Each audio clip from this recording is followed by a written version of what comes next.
Assalamualaikum warahmatullahi wabarakatuh.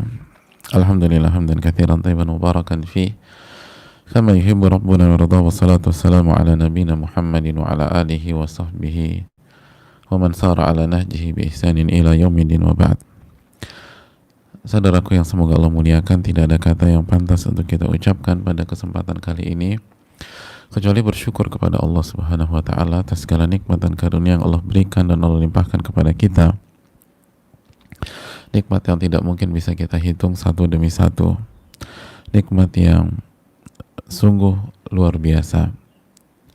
Dan di antara nikmat tersebut, kita diberikan kesempatan untuk berinteraksi dengan hari-hari terbaik. Afdhal ayami dunya ayyamul ashar. Nabi SAW bersabda, sebaik-baik hari di dunia adalah 10 hari pertama di bulan Dzulhijjah. Dan saat ini kita sudah memasuki atau sudah bersama hari yang ketiga. Maka bersyukurlah kepada Allah Subhanahu wa taala. Maksimalkanlah hari-hari ini dengan amal soleh, dengan ibadah, dengan taqarrub kepada Allah Subhanahu wa taala, dengan penuh keikhlasan, dengan mengharapkan wajah Allah Tabaraka wa taala, dan mengisinya dengan tuntunan Nabi kita sallallahu alaihi wasallam. Dan semoga Allah Subhanahu wa taala memberikan limpahan rahmat, karunia, keberkahan dan ganjarannya kepada kita semua. Dan ini adalah hal yang istimewa ketika kita bisa mengisi salah satu waktu dari 10 hari pertama ini dengan menuntut ilmu agama, sebuah amalan yang diwajibkan oleh Allah Subhanahu wa taala melalui lisan Nabi-Nya sallallahu alaihi wasallam ketika beliau bersabda, "Talabul ilmi faridatun ala kulli muslim." Menuntut ilmu agama hukumnya wajib bagi setiap muslim, baik laki-laki maupun wanita. Hadis riwayat Imam Ibnu Majah. Menuntut ilmu hukumnya wajib. Dan amalan wajib adalah salah satu amalan, atau amalan wajib adalah amalan yang paling dicintai oleh Allah Subhanahu wa taala. Sebagaimana hadits qudsi yang dikeluarkan oleh Imam Bukhari. Maka alangkah indahnya hari-hari terbaik bersanding dengan amalan-amalan terbaik. Maka kita harus lebih semangat lagi jamaah sekalian dalam mempelajari agama dan mengamalkan dalam kehidupan keseharian kita dengan segala kekurangan dan keterbatasan kita. Semoga Allah menerima amal ibadah tersebut dan mencatatkannya fi mizani hasanatina, di timbangan kebaikan kita.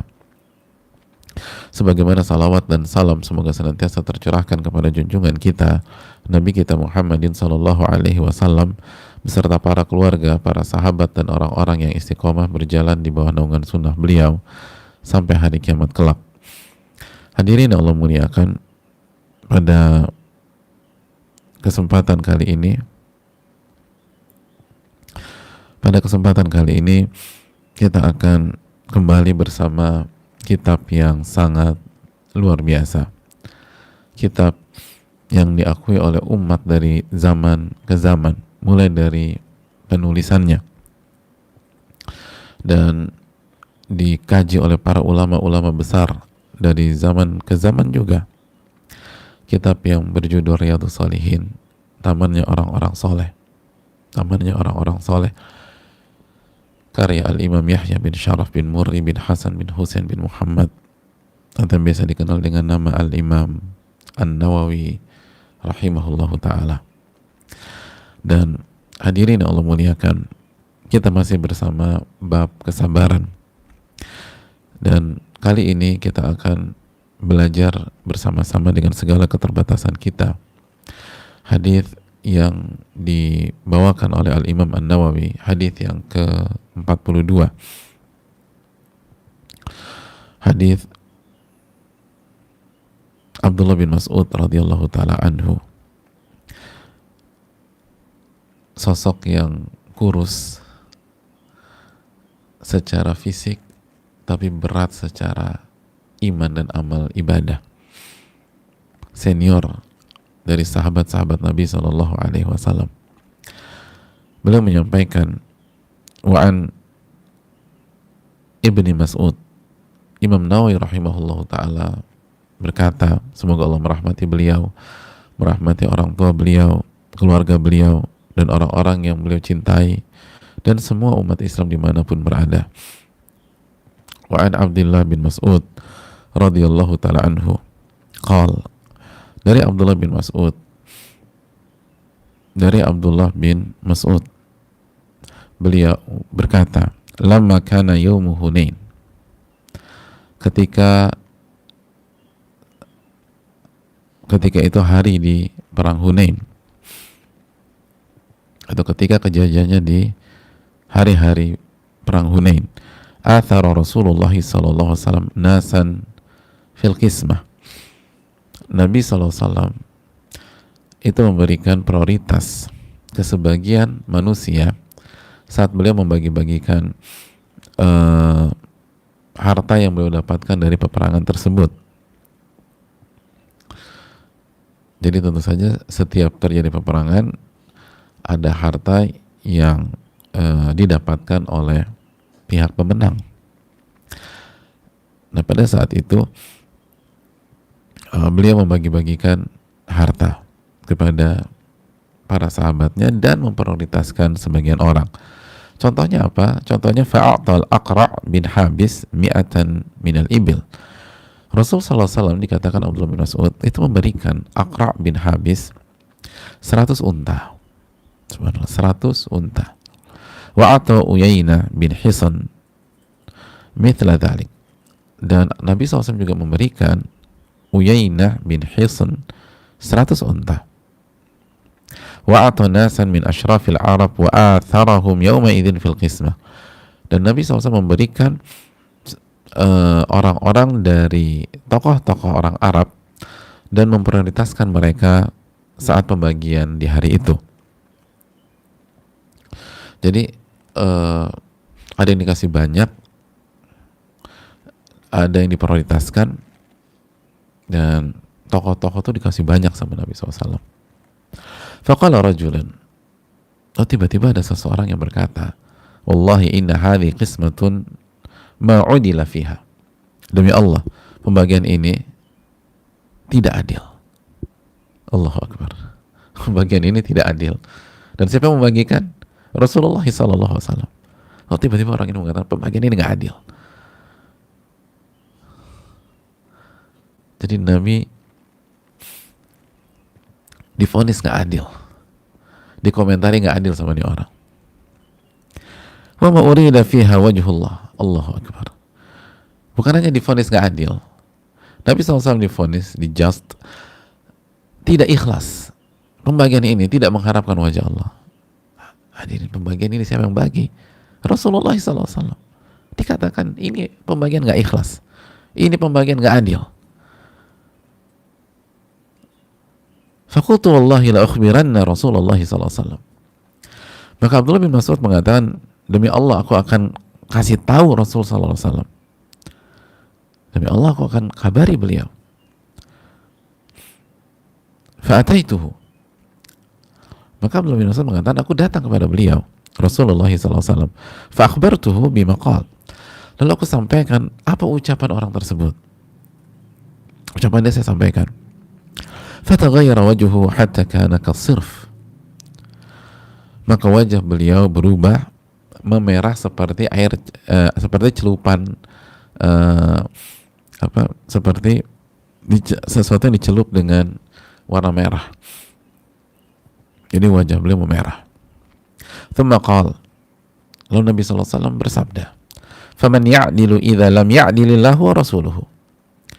Siapa yang bisa adil jika Allah dan Rasulnya tidak adil? Siapa yang bisa adil kalau Allah dan Rasulnya nggak adil? Dia berarti merasa lebih adil dari Nabi SAW. Siapa yang adil kalau Allah dan Rasulnya nggak adil? Thumma qala, lalu Nabi SAW bersabda, yarhamullahu Musa. Semoga Allah merahmati Nabi Musa. Faqad udhiya bi aktsara min hadza fa sabar.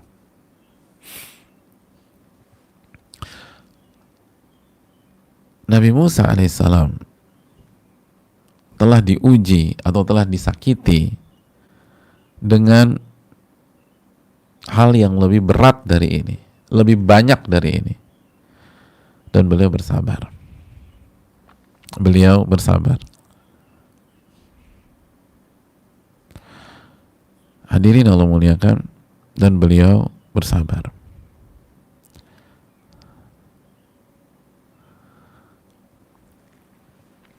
Jadi Nabi Musa diberikan atau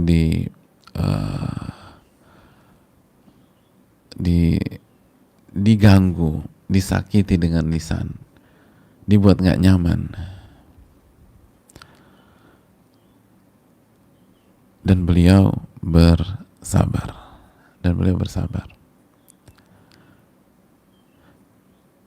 Jadi Nabi Musa, kata Nabi, lebih banyak lagi, dan itu membuat beliau bersabar, dan beliau bersabar terhadap hal tersebut.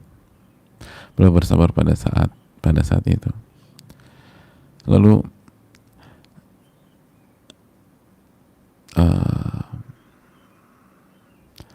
Abdullah bin Mas'ud mengatakan, la jarama la arfa'u ilai ba'daha haditha.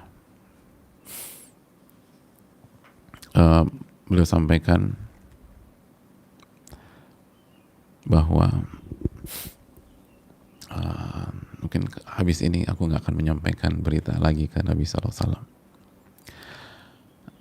Hadits ini diriwayatkan Imam Bukhari dan Muslim. Jadi jamaah sekalian, hadits yang luar biasa, yang syarat akan makna, yang menjadi menu kita pada kesempatan kali ini.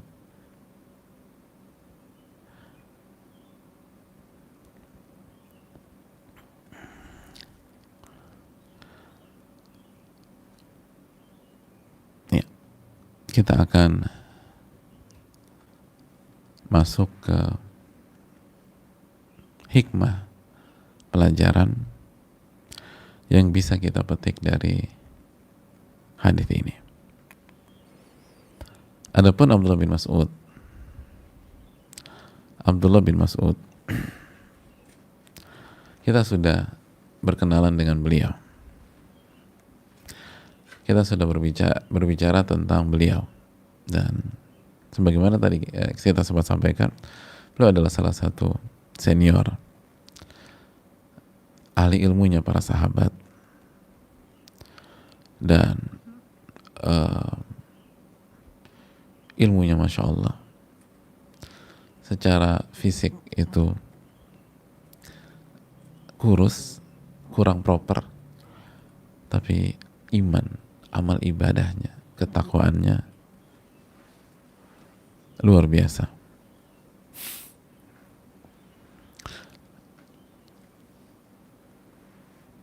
Itulah Abdullah bin Mas'ud yang sudah kita ceritakan.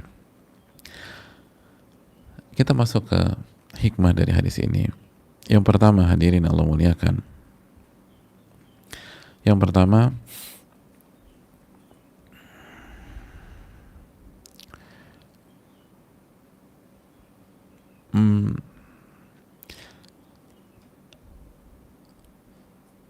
kejadian ini itu pada saat perang Hunain, dan pada saat itu beliau berperang dengan Taif setelah pembukaan kota Mekah. Dan memang waktu itu beliau dapat banyak sekali harta dari peperangan tersebut, mulai dari unta, kambing, dirham, dinar. Lalu setelah itu beliau menuju Ji'ranah dan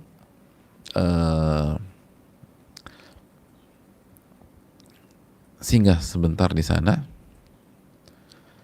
Ji'ranah itu sebuah tempat di perbatasan haram dari arah Taif. Dan ketika beliau sampai di sana, beliau singgah, beliau membagi-bagikan harta dari hasil peperangan tersebut. Beliau membagi-bagikan hal itu.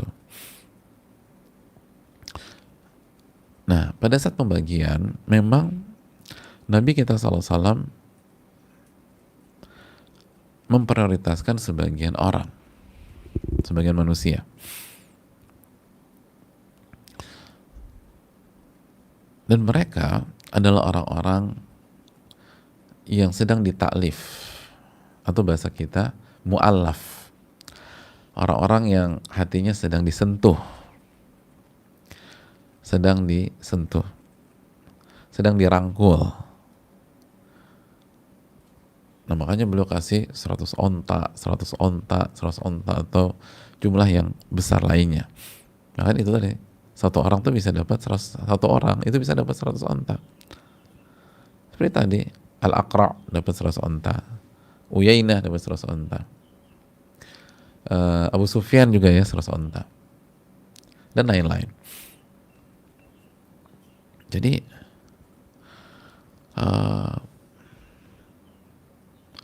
hal itu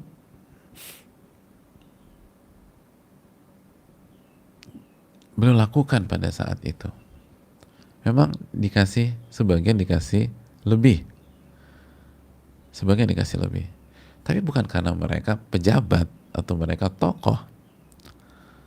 Beliau kasih lebih dalam rangka melembutkan dan melunakkan hati mereka, dan itu diperbolehkan. Makanya para ulama ijma' atau bersepakat, para ulama fikih bersepakat bahwa pemimpin itu boleh memberikan prioritas kepada sebagian orang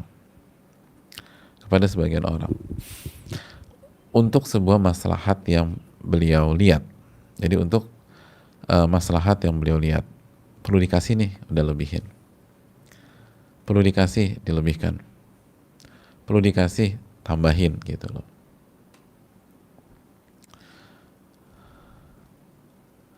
Jadi itu strategi Nabi Shallallahu Alaihi Wasallam. Strategi Nabi SAW memberikan harta yang banyak, lalu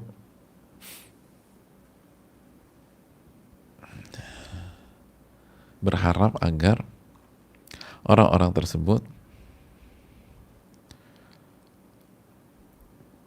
tersentuh. Setelah tersentuh, respect. Setelah respect, masuk Islam.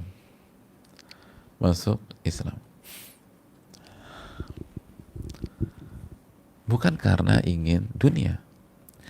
Justru beliau menjadikan harta dunia yang beliau miliki untuk hal tersebut.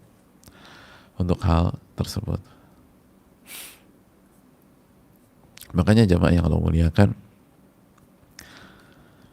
dalam sebuah hadis kita tahu bersama-sama, hadis Anas, apa kata Nabi SAW, apa kata Anas bin Malik, masu'ila Rasulullah SAW alal Islam syai'an ila a'tah. Nabi SAW tidak pernah dimintai dengan atau di atas Islam kecuali Nabi berikan itu. Ketika beliau diminta, beliau kasih atas nama Islam. Artinya agar Islam itu mendapatkan tempat di hati manusia. Bahkan kata Anas, walaqad ja'ahu rajulun, pernah datang seseorang, fa'atahu ghanaman baina jabalain, lalu Nabi kasih kambing di antara dua gunung. Di antara dua gunung, itu kambing, di antara dua gunung isinya kambing semua. Itu dikasih. Faraja ila qaumihi, lihat dampaknya. Kata, kok banyak banget sih Ustaz, satu orang masa dikasih kambing dua gunung, di antara dua gunung, itu nggak kebanyakan, itu nggak mubadzir. Lihat hasilnya. Faraja ila qaumihi, lalu orang ini datang ke kaumnya, terus mengatakan, ya qaumi aslimu, wahai kaumku, semua masuk Islam ya. Semua masuk Islam. Ini tokoh. Ini pemuka kaum. Wahai kaumku, semua masuk Islam. Fa inna Muhammadan yu'ti amman la yakhshal faqra. Karena Muhammad tuh kalau ngasih, itu seperti orang yang tidak pernah takut terhadap kefakiran dan kemiskinan. Ini sosok ini, Muhammad nih. kan baru apa tiba baru dikasih. Kalau udah ngasih itu kayak orang nggak punya urat takut untuk jadi orang miskin. Pokoknya kasih itu udah nggak karu-karuan. Kasih, kasih, kasih, kasih. Wa in kana rajulu la yuslim ma yuridu illa dunya. Maka yang terjadi adalah ada orang-orang kata Anas yang ketika masuk Islam orientasinya hanya dunia. Fama yalbath illa yasira hatta yakuna al-islamu ahabba ilaihi min ad-dunya wa ma fiha. Dan dia tidak perlu menunggu waktu yang lama sampai di hatinya Islam lebih dicintai daripada dunia dan seisinya. Allahu Akbar. Jadi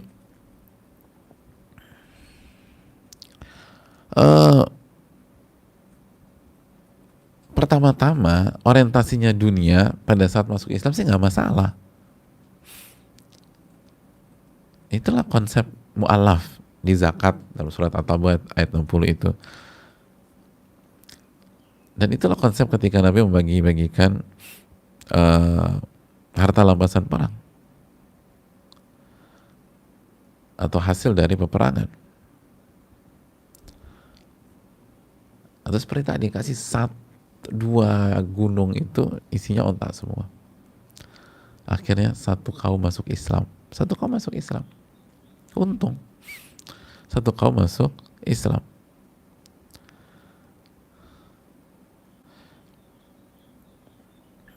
Satu kaum masuk Islam jemaah sekalian.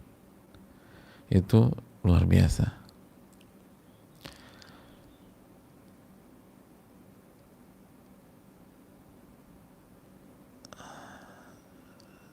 Dan dalam riwayat Imam Muslim, seseorang meminta Nabi SAW kambing baina jabalain. Minta kambing di antara dua gunung. Fa'atahu iya. Lalu Nabi kasih. Nabi SAW berikan.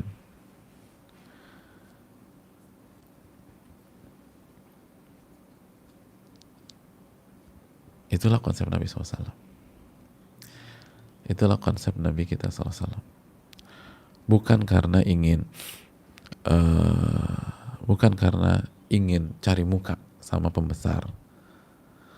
Makanya yang dikasih para tokoh dikasih uang.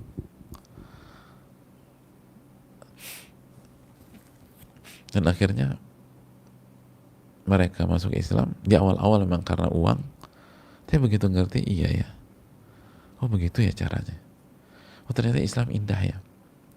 Islam tuh sempurna. Islam itu baik. Dan ternyata Islamnya saya itu lebih mahal, lebih berharga daripada dunia dan seisinya. Akhirnya dia lebih mencintai Islam daripada dunia dan seisinya. Itu yang dilakukan Nabi kita Sallallahu Alaihi Wasallam. Dan ini yang harus jadi teladan kita dengan segala keterbatasan kita dan kekurangan kita. Oleh karena itu, jamaah yang Allah muliakan, betapa luhurnya akhlak Rasul Sallallahu Alaihi Wasallam. Betapa luar biasanya beliau Sallallahu Alaihi Wasallam. Tapi apa yang terjadi? Sosok yang luar biasa ini,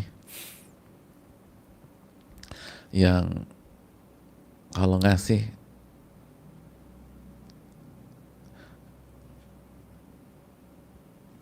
itu tanpa ada takut, tanpa ada perasaan takut miskin, tanpa ada perasaan takut fakir.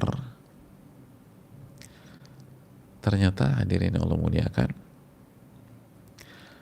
itu masih dikomentarin sama orang. Masih dikomentarin sama orang. Seperti hadis ini. Masih dikomentarin sama orang. Apa kata orang tersebut?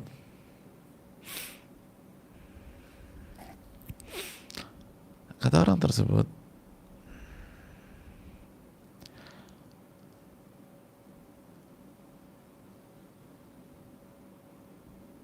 pembagian ini nggak adil.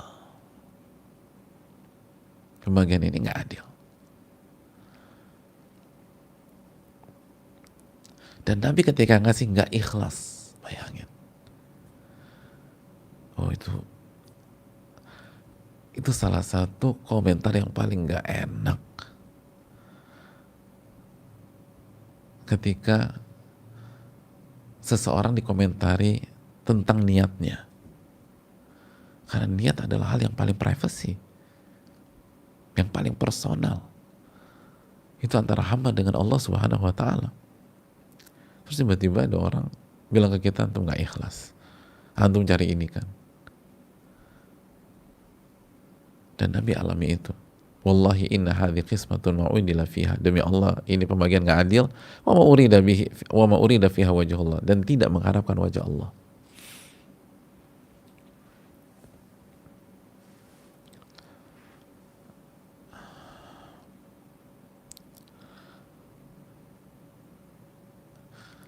Hadirin Allah muliakan. Sekaliber Nabi kita Sallallahu Alaihi Wasallam masih dikomentari orang, masih dinilai negatif oleh orang, masih dinilai negatif oleh orang.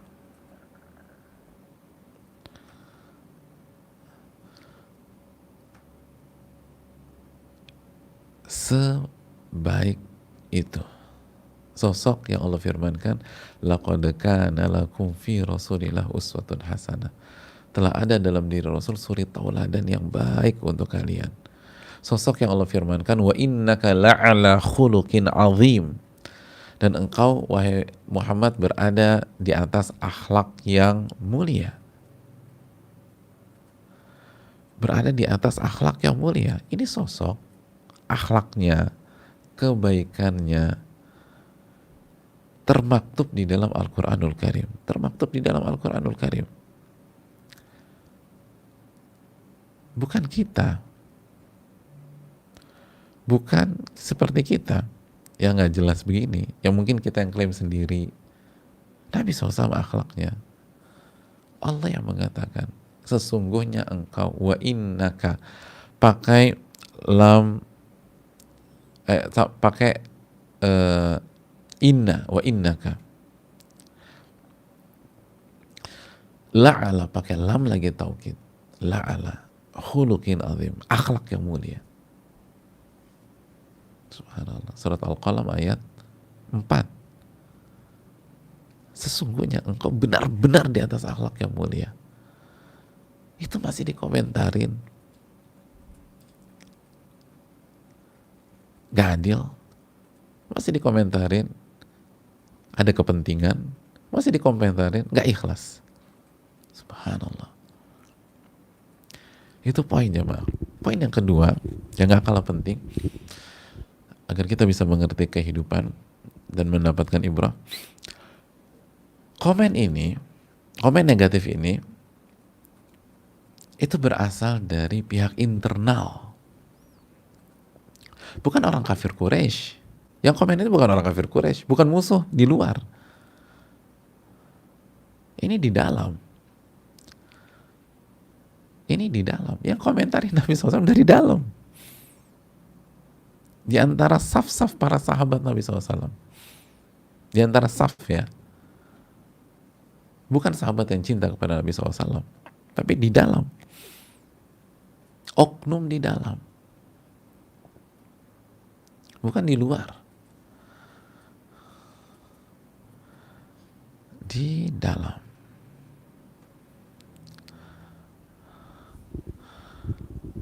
Hadirin yang Allah muliakan.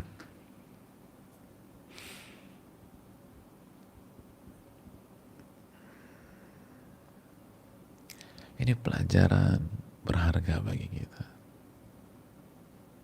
Di dalam. Jadi Nabi dikomentari negatif dan dari internal, bukan dari eksternal.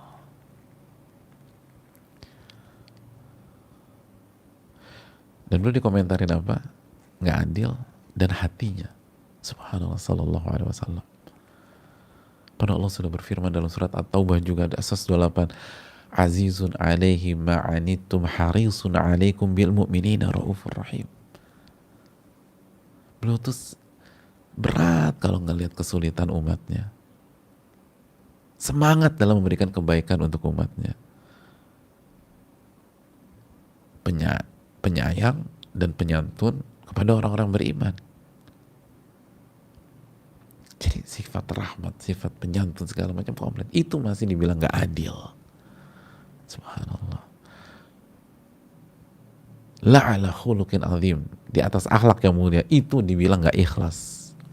Dibilang gak ikhlas. Dan komentar itu dari dalam, bukan dari luar. Dari luar wajar coba, musuh.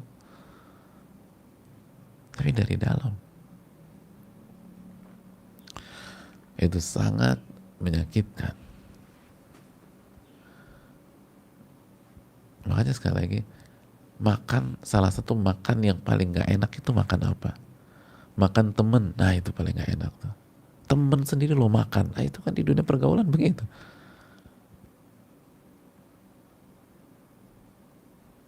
Dan Nabi alami itu, sallallahu alaihi wasallam.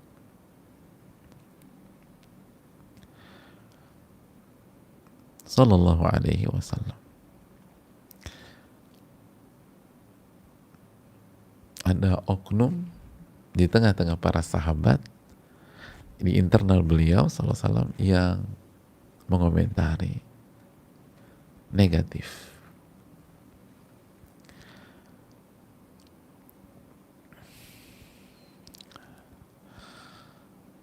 Hadirin yang Allah muliakan. Pelajaran yang berikutnya. Pelajaran yang berikutnya.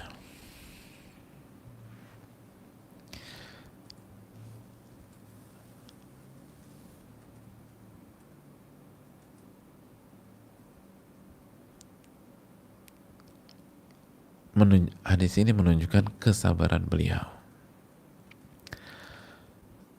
Kesabaran beliau.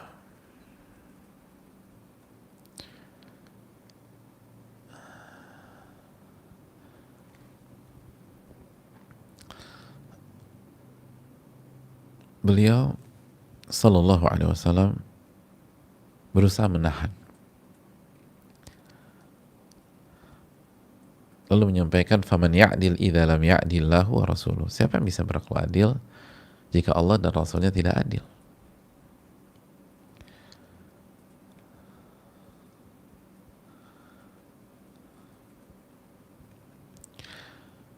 Lalu beliau menyampaikan, yarhamullahu Musa qad udhiya bi akthar min hadza fasabar.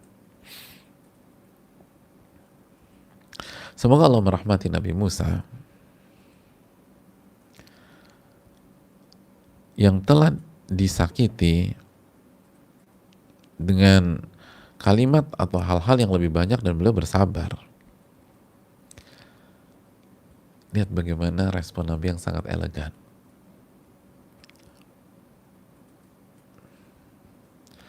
Beliau nggak mengatakan saya nggak begini, saya kan udah begini, saya enggak. Siapa yang bisa berlaku adil jika Allah dan Rasulnya tidak adil?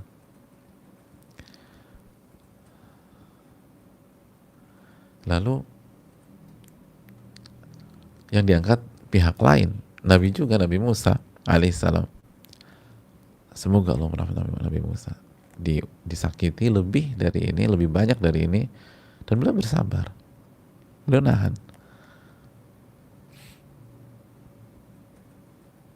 Dan respon ini sangat-sangat elegan, jamaah. Jauh lebih tinggi daripada jika kita mengklarifikasi diri kita. Saya bukan begini, saya bukan begini, saya bukan begini, saya bukan begini, saya bukan begini, saya bukan begini, saya bukan begini. Enggak. Siapa yang bisa berlaku adil kalau Allah dan Rasulnya tidak adil? Makanya sebagian ulama menarik. Mereka mengatakan begini loh. Ucapan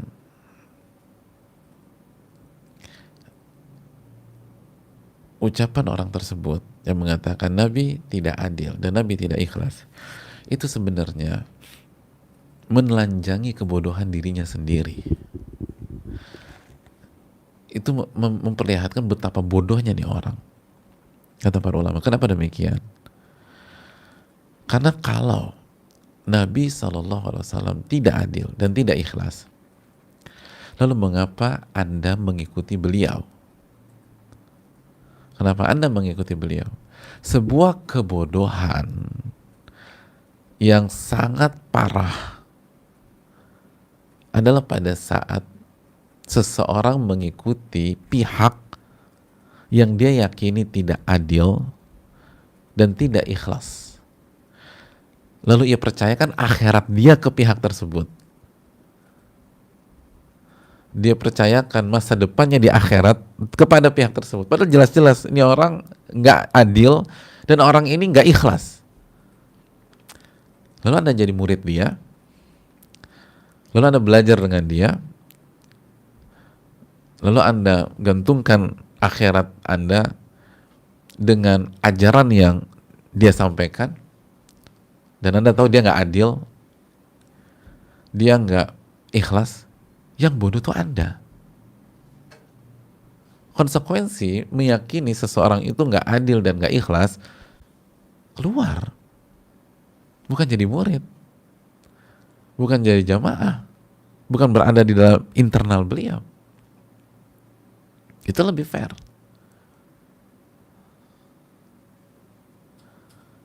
Ini mengatakan Nabi SAW nggak adil, Nabi SAW tidak ikhlas. Ini orang ngikutin beliau. Ini gimana sih? Yang bodoh siapa, kata para ulama? Yang bodoh siapa? Luar biasa para ulama kita ya. Bagaimana ngebalikin sudut pandang, membalikan perspektif. Harusnya bukan Nabi yang salah. Ini orang nih bodohnya kelewatan. Kalau dia yakin Nabi itu nggak adil, Nabi itu nggak ikhlas, kenapa ngikutin Rasul SAW?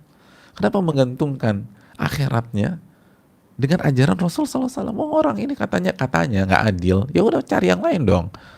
Masa ngikutin Nabi yang nggak adil? Kalau jelas-jelas ini nggak adil atau nggak ikhlas, kenapa Anda mengakui secara lisan Anda bahwa beliau ini Nabi, beliau ini Rasul? Orang yang nggak adil dan nggak ikhlas, jadi orang soleh aja nggak pantas, ya kan? Orang ini udah nggak adil, nggak ikhlas, jadi orang soleh aja nggak pantas, jadi orang baik aja nggak pantas. Ini jadi Nabi SAW. Lalu Anda ikuti dia, Anda ikuti beliau SAW. Lisan Anda mengklaim bahwa Anda percaya dengan beliau SAW. Kok bisa itu loh? Itu inkonsistensi yang parah sekali. Inkonsisten. Berarti yang masalah Anda. Sallallahu alaihi wasallam. Nabi kita nggak mungkin melakukan hal demikian.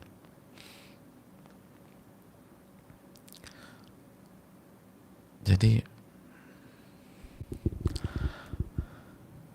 itu hal yang menarik. Makanya Nabi kata, siapa yang bisa adil kalau Allah dan Rasulnya nggak adil? Anda mengklaim lebih baik dari Allah dan Rasulnya, ya gitu aja.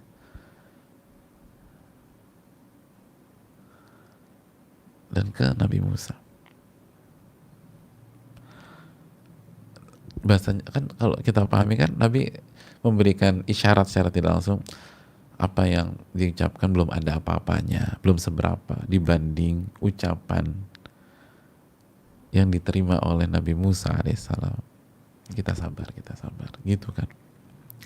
Tapi nggak ngangkat diri sendiri gitu loh, Sallallahu alaihi wasallam, nggak terprovok. Nah, ini pelajaran bagi kita, jangan terprovok, tahan.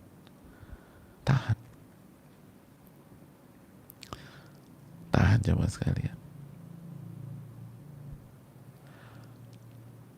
Pelajaran yang berikutnya, Nabi SAW memberikan atau mengangkat profil Nabi Musa alaihissalam. Beliau katakan, Nabi Musa ini disakiti lebih banyak dari ini dan beliau bersabar. Lebih banyak dari kalimat ini dan beliau bersabar. Dan itu real. Dalam arti Nabi Musa tuh disakiti luar biasa.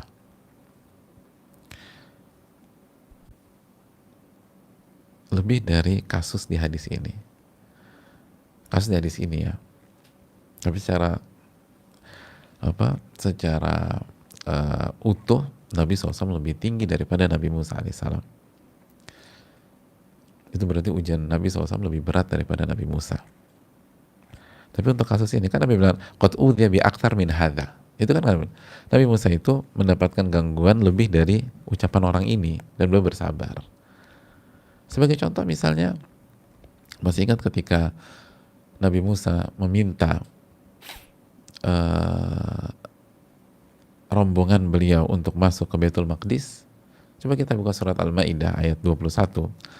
Ketika Nabi SAW mengatakan, ya qaumi dukhulul ardal muqaddasata allati kataballahu lakum wa la tartaddu ala adbarikum fatanqalibu khasirin.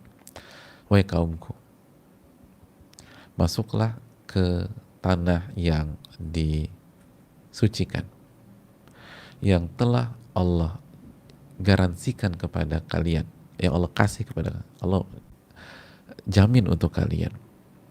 Dan jangan maju mundur, maju. Bayangkan kata Nabi bisa masuk ke Baitul Maqdis dan itu udah dijanjikan untuk kalian. Dijanjikan, ini garansi dari Allah. Apa jawaban kaumnya? Coba buka ayat berikutnya. Qalu ya Musa inna fiha qauman jabbarin. Wahai Musa, di dalamnya ada kaum yang sangat kuat. Wa inna lan nadkhulaha hatta yakhruju minha. Dan kita nggak akan masuk sampai mereka keluar dulu dari sana. Fa in yakhruju minha fa inna dakhilun. Dan kalau mereka keluar baru kita masuk. Allahu Akbar. Subhanallah. Lihat kalimat yang nggak punya adab jamaah. Nggak punya adab. Disuruh masuk sama Nabi, bukan sama ustadz. Bukan sama ustadznya, bukan sama gurunya semata. Ini sama nabinya. Disuruh masuk, gak mau. Kalau Allah janjikan untuk kalian, artinya pasti menang. Udah masuk deh. Enggak. Itu ada kaum yang kuat. Kita gak akan masuk. Lan nadakhulah, lan. Kita gak akan masuk. Udah lan pakai wa inna lan nadakhulaha. Wa inna pakai inna. Penekanan. Jadi kita benar-benar nggak akan masuk sampai mereka dulu yang keluar. Subhanallah. Coba kalau seorang komandan gitu, jangan kan Nabi ada komandan bawa pasukan serbu, nggak. Itu musuhnya berat-berat. Suruh mereka pulang dulu baru kita masuk. Gimana perasaan komandannya? Dan apa kata Nabi Musa? Ini yang disuruh masuk siapa jemaah sekalian? Musuhnya Nabi Musa. Ya qaumi, wahai kaumku. Internal. Ini sampaikan Nabi, internal. Internal. Internal. Ini bukan Firaun, bukan. Ini kaumnya Nabi Musa. Internalnya Nabi Musa. Subhanallah.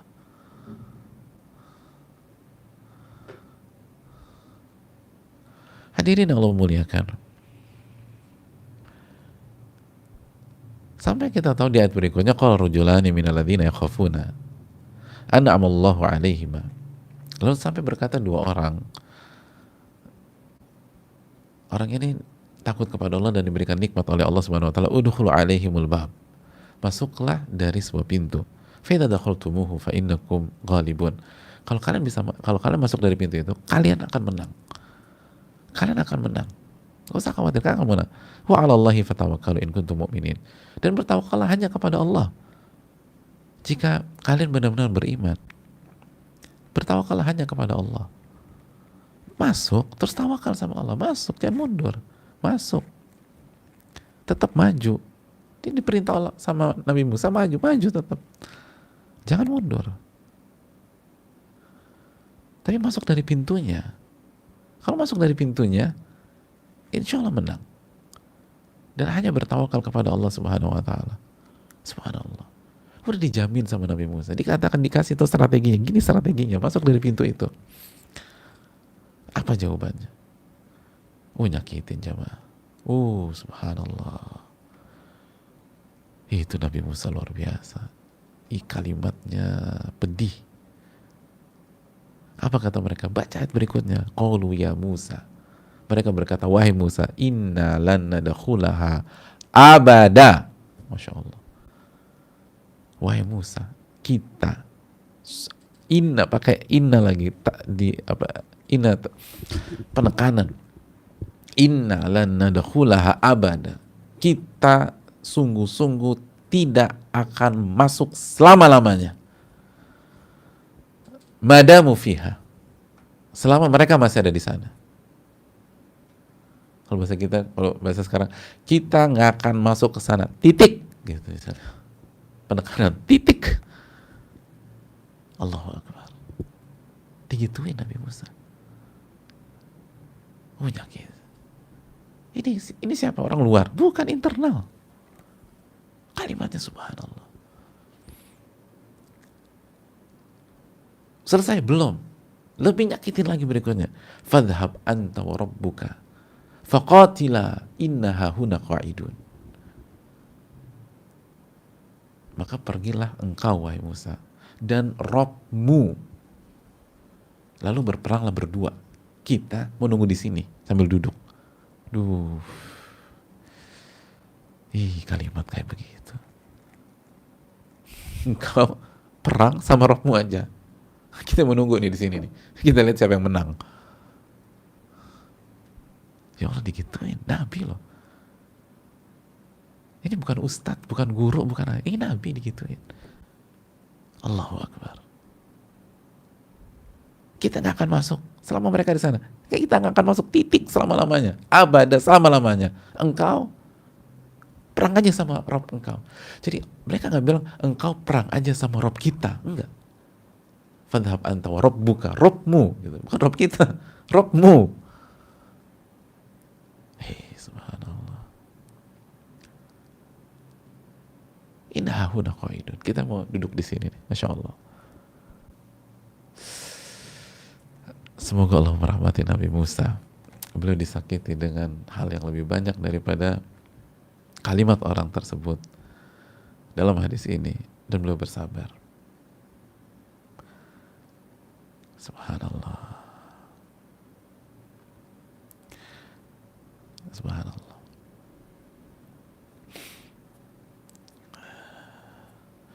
Pelajaran yang berikutnya.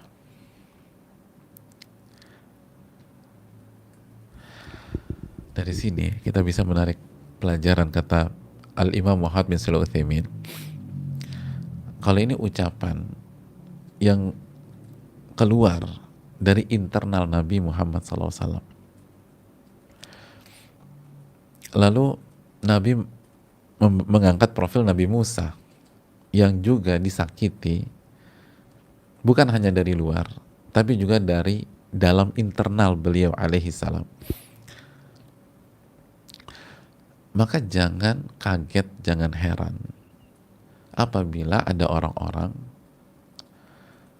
yang menjelek-jelekan dan membicarakan negatif seorang ahli ilmu atau ulama.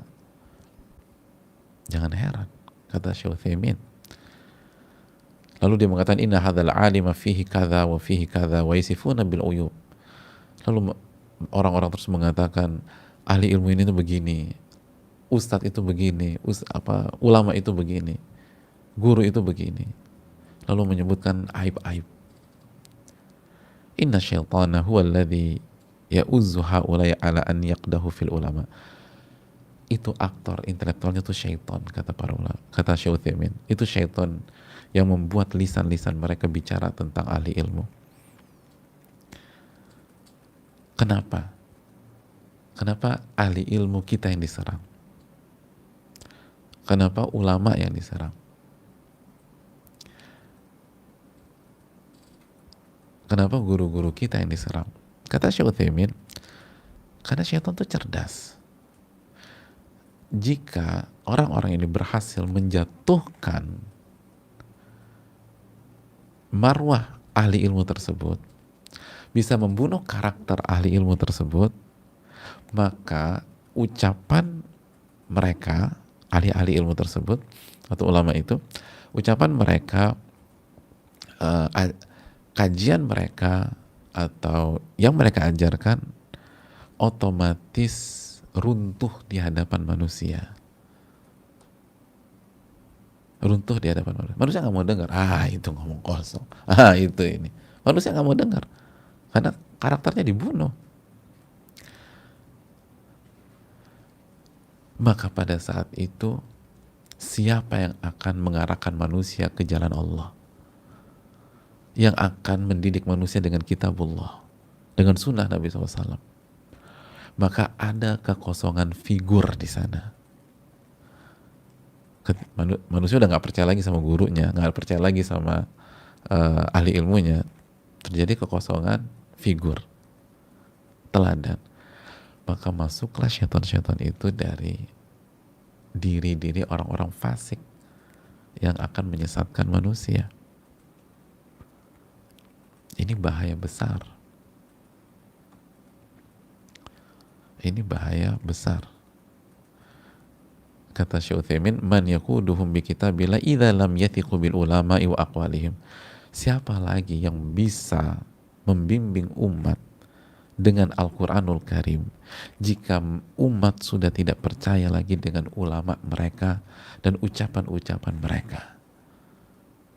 Jika umat sudah tidak percaya lagi dengan sosok-sosok yang senantiasa menyampaikan Al-Quranul Karim dan sunnah Nabi SAW yang sahih, yang dipahami dengan pemahaman yang benar, pemahaman Rasulullah SAW dan para sahabatnya.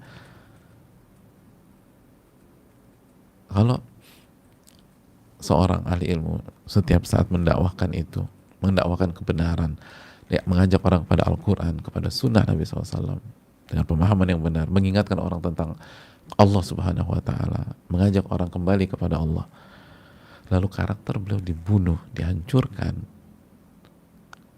lalu ucapan beliau nggak akan didengar. Dan begitu ucapan nggak didengar, itu kemenangan syaitan. Makanya kata para ulama, menggibahi ulama dosanya jauh lebih besar. Menggibahi ahli ilmu dosanya jauh lebih besar. Jauh lebih besar. Makanya ulama mengatakan luhumul ulama masmumah. Dagingnya para ulama itu beracun. Maksudnya apa? Maksudnya kan gibah atau membicarakan aib orang atau kejelekan orang atau hal negatif tentang orang, itu kan kata Allah makan bangkai, sebagaimana surat Al-Hujurat kan makan bangkai. Nah, kalau yang diomongin ulama atau ahli ilmu atau guru-guru kita, maka bukan hanya bangkai, tapi bangkai yang beracun. Sekali lagi, bukan hanya bangkai itu, makan bangkainya udah ngerusak, tapi ini bangkai plus beracun. Kenapa demikian? Karena kalau kita menggibahi seseorang, orang biasa-biasa aja, kita sedang menghancurkan diri dia secara personal. Jadi kalau kita membicarakan orang biasa, seorang muslim gitu, nggak boleh, betul, nggak boleh, haram. Dan habis ini nanti kita tekankan. Tapi poinnya adalah kita menghancurkan dia secara personal, dan itu haram. Tapi kalau kita bicarakan hal negatif tentang ahli ilmu, tentang guru-guru kita, tentang ulama kita, maka kita bukan hanya menghancurkan beliau secara personal, tapi juga menghancurkan ajaran yang beliau bawa, menghancurkan Islam. Makanya bahasanya Syekh Utsaimin begini, in darrat fa innaha la tadurru illa alladhi iktaba walladhi qilat fihi al-ghibah lakinna ghibatal ulama tadurrul islam kullahu. Tapi menggibahi ulama, menggibahi ahli ilmu, itu memudaratkan Islam secara keseluruhan. Jadi bukan personalnya, tapi Islamnya yang diajarkan. Dan itu tujuannya memang. Li'annal ulama hammalatul liwa'il Islam. Karena ulama lah dan ahli ilmu kita lah yang membawa bendera umat Islam, yang mengajarkan Al-Quranul Karim dan Sunnah Nabi SAW. Fa'idha saqatil thiqatu biaqwalihim saqata liwa'ul Islam. Kalau umat sudah nggak percaya dengan ucapan-ucapan mereka karena pembentukan opini tersebut, narasi yang dibangun, maka jatuhlah bendera Islam. Jatuhlah bendera Islam.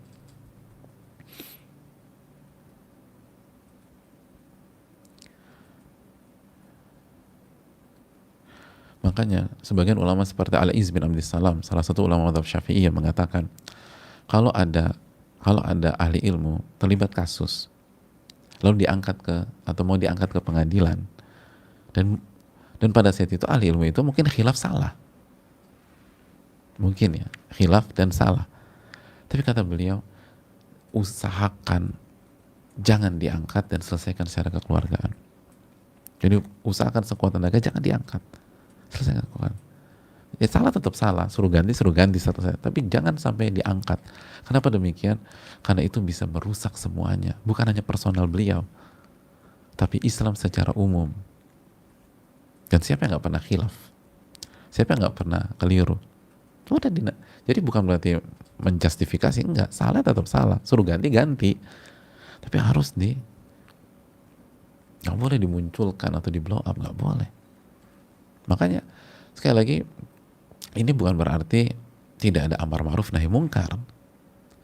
Ini bukan berarti tidak menyelesaikan masalah atau tidak melakukan kritik membangun, tapi kritik, memberikan masukan dan menyatakan yang salah itu salah, itu harus dibangun di atas rahmat, kasih sayang di antara kita. Nggak ada yang benar semua, pasti kita melakukan banyak kesalahan, tapi kita nggak boleh hancurkan marwah guru-guru kita. Kita nggak boleh hancurkan marwah ulama atau bunuh karakter mereka. Kalau memang ada kekeliruan, sampaikan dengan baik, personal. Pakai bahasa yang ini uhibbuka fillah, saya cinta kepada engkau karena guruku kepada Allah. Kalau Anda nggak ingin antum jatuh ke ini, Anda kayaknya mungkin perlu ditinjau ulang lagi deh. Tapi mohon maaf kalau saya salah. Itu enak. Jadi sekali lagi zaman sekarang, jadi kritik dan amar ma'ruf nahi mungkar tetapi bukan gibah gitu loh. Spiritnya itu bukan menghancurkan, spiritnya bukan memvonis orang dengan negatif dan hal-hal yang seperti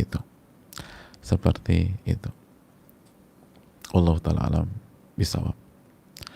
Dan yang terakhir jamaah sekalian Allah muliakan,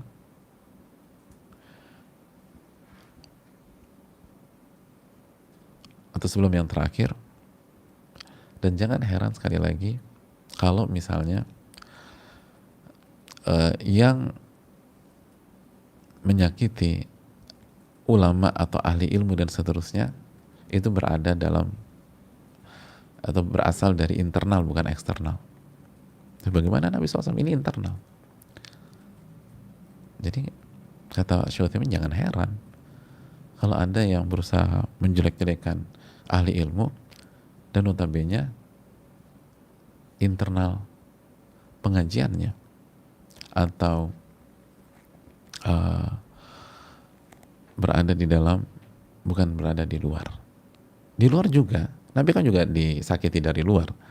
Tapi yang kita ambil dari hadis ini, ternyata bukan hanya dari luar juga, tapi dari dalam.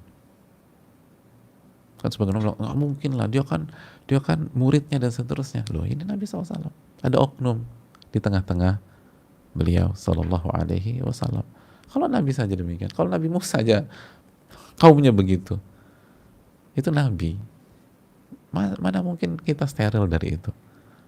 Sebagaimana kata para ulama, kalau Nabi aja, orang munafik tuh ada di samping-samping Nabi, berada di internal Nabi. Mungkinkah di dalam di tengah-tengah jamaah Anda atau murid-murid Anda atau santri-santri Anda nggak ada orang-orang munafik? lalu Anda lebih steril daripada Nabi Muhammad SAW? Kan nggak mungkin. Kalau di tengah-tengah Nabi aja Anda seperti itu, dan mereka melemparkan isu Nabi nggak adil, Nabi nggak ikhlas, mungkinkah di kita nih, yang jauh keimanannya dibanding Nabi SAW, yang jauh ketakwaannya, itu internal kita steril, dan tidak ada apa-apa, tidak ada oknum, wa ilallahil mustaka, kita mengadu kepada Rabbul Alamin, dan kita minta yang terbaik, dan semoga Allah memberikan hidayah. Berikutnya jemaah sekalian Allah muliakan, terakhir, untuk orang awam secara umum atau untuk masyarakat secara umum, bahwa hadis ini menunjukkan bahwa kalau Nabi SAW saja disakiti demikian, maka hendaknya ini jadi teladan bagi kita ketika kita mendapatkan komentar orang buruk kepada kita, mendapatkan kalimat orang tajam kepada kita. Kita semua. Jadi tadi ulama atau ahli ilmu atau guru, sekarang kita secara umum. Dalam hidup ini pasti kita dikomentarin orang, jemaah. Itu sudah merupakan sunatullah. Itu tadi, mana mungkin Nabi tidak dikomentari, Nabi dikomentarin orang lalu kita nggak dikomentarin orang. Makanya jemaah sekalian, kalau di antara kita ada yang dikomentarin orang negatif dan seterusnya, maka ingatlah selalu ucapan Al-Imam Asy-Syafi'i rahimahullah. Kata Imam Syafi'i rahimahullah, ridhon nas ghayatun la tudrak. Ridho manusia itu cita-cita yang nggak pernah tercapai. Ridho manusia adalah cita-cita yang tidak pernah terwujud. Nggak mungkin. Anda ingin seluruh manusia serak dengan pandangan Anda, nggak mungkin. Kita ingin seluruh manusia ridho dengan kebijakan kita, nggak mungkin. Kita ingin seluruh manusia ridho dengan langkah kita, nggak mungkin. Ridho nasko yaitu natudro. Ridho manusia cita-cita yang nggak mungkin terwujud. Kita ingin seluruh manusia memuji kita, nggak mungkin. Nggak mungkin. Nggak mungkin. Pasti ada yang pro, ada yang kontra. Ada yang pro, ada yang kontra. Ada yang pro, ada yang kontra. Dan yang kontra, sebagian dari mereka, sebagian nggak semua. Banyak yang jaga lisan. Banyak yang, soalnya kan nggak apa-apa juga dong kalau kontra. Kan kontra sama kita bukan berarti kita pasti benar dan dia pasti salah. Kita nggak sependapat dalam kebijakan aslinya. Nah, sebagian mereka itu akan mengeluarkan kalimat-kalimat yang nggak bagus, kalimat-kalimat yang nggak terpuji, yang jauh dari adab. Nah, kalau itu terjadi, bersabarlah, sebagaimana Nabi bersabar, sebagaimana Nabi Musa bersabar. Dan ingatlah ucapan Imam Syafi'i, ridho nas ghayatun la tudrak, cita-cita yang nggak mungkin dicapai. Lalu apa solusinya? Lihat Imam Syafi'i ya, fa'alaika bima yuslihuka falzamhu, maka Anda wajib, Anda harus mengambil hal yang bermanfaat untuk Anda, yang mengislah Anda.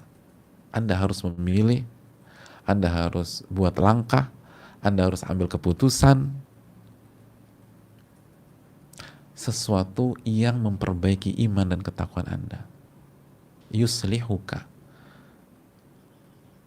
Anda harus melangkah, memilih, memperjuangkan sesuatu yang memperbaiki iman Anda, memperbaiki ketakwaan Anda, memperbaiki ibadah Anda, memperbaiki ilmu Anda, memperbaiki cara Anda berpikir, memperbaiki cara Anda menghadapi masalah dan menyikapi masalah.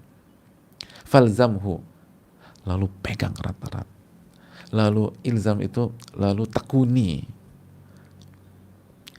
lalu dampingi, lalu selalu bersama dia. Jangan dipisah, jangan berpisah, jangan menjauh, maju.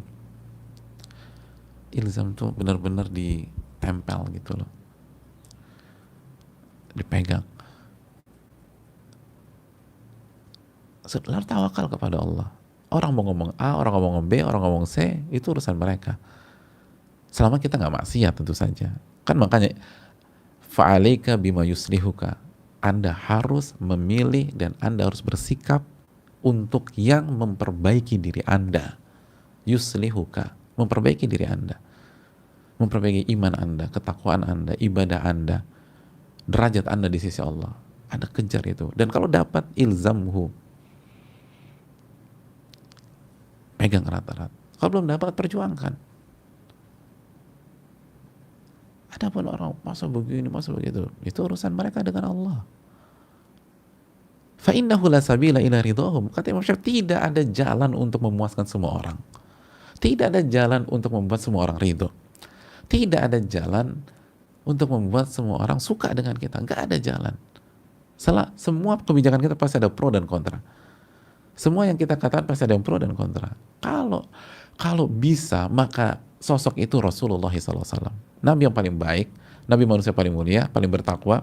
Ada yang kontra dengan Nabi? Banyak. Sampai hari ini banyak yang benci dengan beliau tanpa ada alasan. Tahu aja enggak, tahu sirah beliau aja enggak. Tapi mencela beliau. Beliau gila perempuan lah, beliau haus darah lah dan seterusnya. Padahal nggak pernah baca sirah beliau sallallahu alaihi wasallam. Dan apakah Nabi pedulikan itu? Enggak. Makanya Nabi bilang, Nabi Musa lebih banyak daripada kasus ini, dan beliau sabar. Itu nasihat berharga dari Imam Syafi'i untuk kita semua. Ridho nas goyatun la tudrak. Ridho manusia, cita-cita yang nggak mungkin terwujud, nggak mungkin, mustahil. Kalau itu mungkin Nabi yang pertama kali mencapainya, dan Nabi SAW nggak juga. Bahkan belum dibenci hampir seluruh kota Mekah.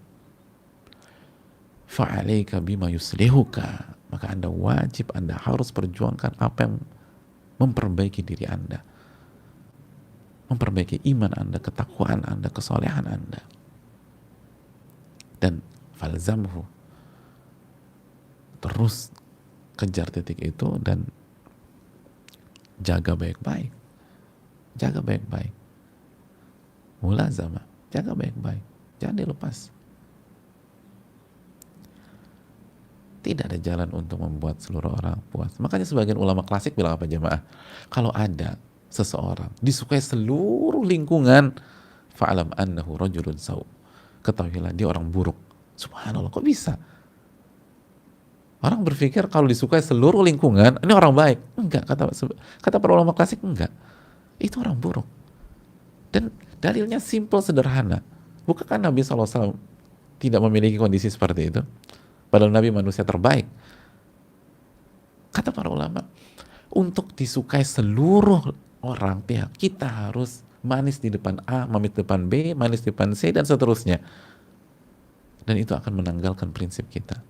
Untuk melihat orang-orang yang punya prinsip, orang-orang baik ya, orang-orang baik punya prinsip, itu pro dan kontra, pro dan kontra. Dan Nabi SAW, Imam Syafi'i ada yang pro dan kontra dengan Imam Syafi'i.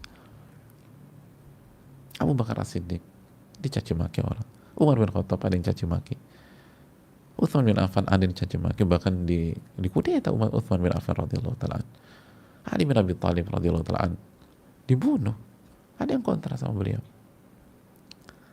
Dan begitu semuanya.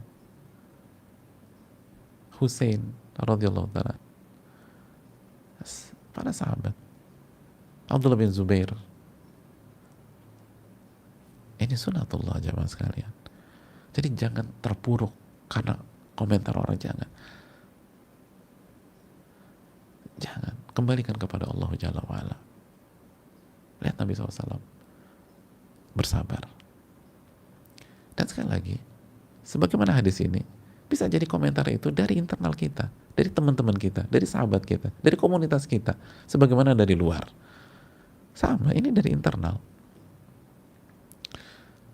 Oleh karena itu yang perlu kita camkan. Dan terakhir, bagi kita, dari sisi yang lain, jaga lisan. Jangan gampang komentar, apalagi komentar buruk terhadap saudara kita. Ingatlah sabda Nabi SAW, man somata najah, barang siapa yang diam dia akan selamat. Ingatlah sabda Nabi SAW, man kana yu'minu billahi wal yawmil akhir falyaqul khairan aw liyasmut. Barang siapa yang beriman kepada Allah dan hari akhir, hendaklah dia berkata baik atau diam. Berkata baik atau diam. Baik atau diam, itu opsinya. Kalau nggak baik, diam udah. Baik atau diam, baik atau diam. Itulah orang-orang beriman. Berkata baik atau diam. Pasti akan tergelincir kita, karena qulu bani Adam khata'. Begitu tergelincir, istighfar, taubat, minta maaf. Istighfar, taubat, minta maaf. Udah. Lalu latih lagi pola itu, berbicara baik atau diam, baik atau diam. Tergelincir lagi, istighfar, taubat, minta maaf. Dan sekali lagi, tidak mudah memang, tapi harus bersabar. Dan pahala, ingat, pahala sabar unlimited, tanpa hisap, tanpa batas. Tahan. Dan ingat, tujuan kita bukan memuaskan seluruh manusia, tujuan kita mencari ridho Allah Subhanahu wa Ta'ala. Yang mustahil itu mencari ridho manusia, itu mustahil. Tapi lucunya, banyak di antara kita mengejar yang mustahil, sedangkan yang real dan bisa diwujudkan itu mencari ridho Allah. Kita berusaha jungkir balik memuaskan ratusan bahkan ribuan pihak, tapi kita tidak memaksimalkan upaya kita untuk mendapatkan ridho Al-Ahad yang Esa. Padahal enak Esa. Gimana sih kalau kita disuruh coba puaskan 5 tamu saya dengan puaskan 1 tamu saya? Kan lebih enak kita pilih yang 1 dong. Memuaskan 5 orang ribet. Mendingan kita pegang 1 aja. Hadirin Allah, Allahu Ahad. Qul huwallahu ahad. Allah tuh Esa. Cari ridhonya. Dan itu lebih membuat kita nggak capek, nggak pegel, nggak ribet. Dan kita membuat kita tenang dan kita bisa bersabar. Ridho nas la tudrak, ridho nas goyatun la tudrak, ridho manusia cita-cita yang nggak mungkin terwujud. Fa'alika bima yuslihuk, maka wajib atas Anda untuk mengerjakan, memilih atau melangkah ke hal yang memperbaiki iman dan takwa Anda. Falzamhu, lalu dipegang teguh, dijaga, dan tidak ada jalan menuju ridho seluruh manusia. Dan bersabarlah. Ini yang bisa disampaikan, semoga bermanfaat. Wassalamualaikum warahmatullahi wabarakatuh.